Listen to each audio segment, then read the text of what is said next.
বৃষ্টি কি পারবে অনিককে থানা থেকে জামিন করাতে? আপনাদের কি মনে হচ্ছে? বিস্তারিত জানতে সম্পূর্ণ ভিডিওটি দেখতে থাকুন। আসসালামু আলাইকুম প্রিয় দর্শক, সবার কি অবস্থা? হাজির হয়ে গেলাম কারুহিম ইউটিউব চ্যানেল নিবেদিত গরিব ঘরের রাজপুত্র নাটকের 20তম পর্ব কবে প্রচারিত হবে এবং এই পর্বে কী সব ঘটতে চলছে তার অগ্রিম খবর নিয়ে। অলরাইট, এই পর্বটি আরও বেশি ইন্টারেস্টিং হতে চলছে, কারণ ফাইনালি অনিককে দেখা যাবে সে যে থানায় রয়েছে এই ব্যাপারটা বৃষ্টি কিছুতেই মেনে নিতে পারবে না এবং এক পর্যায়ে সে মেঘলার কাছে চলে যাবে এবং মেঘলার কাছে রিকোয়েস্ট করবে যাতে করে মামলাটি যেন উঠিয়ে নেয়। কিন্তু মেঘলা কোনো রিকোয়েস্টই শুনবে না। মেঘলা বলবে ও আমার পেটের যে সন্তান রয়েছে তাকে নষ্ট করতে চেয়েছে, ওকে আমি ফাঁসিতে ঝুলাবো। আর এই কথা শুনে বৃষ্টি বলবে যে তুমি যা চিন্তা করছো সবই ভুল, এগুলো অনিক করেনি। তুমি যখন বিপদে পড়েছিলে তখন অনিক যেতে চায়নি, আমি জোর করে অনিককে পাঠিয়েছি।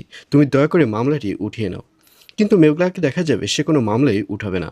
আর অন্যদিকে অনিক যে জেলে রয়েছে এই ব্যাপারটি শুনে অনিকের যে চাচা চাচি রয়েছে এবং অনিকের বন্ধু সবাই অনেক বেশি খুশি হবে। সবাইকে দেখা যাবে তারা খুশিতে হাসাহাসি করবে। তো ভিউয়ার্স, জানিয়ে দিচ্ছি এই পর্বটি কবে প্রচারিত হবে। গরিব ঘরের রাজপুত্র নাটকের 20তম পর্ব প্রচারিত হবে আগামী 28 তারিখ, অর্থাৎ 28 এপ্রিল মঙ্গলবার দুপুর 12টার সময় শুধুমাত্র কারু হিম ইউটিউব চ্যানেলে।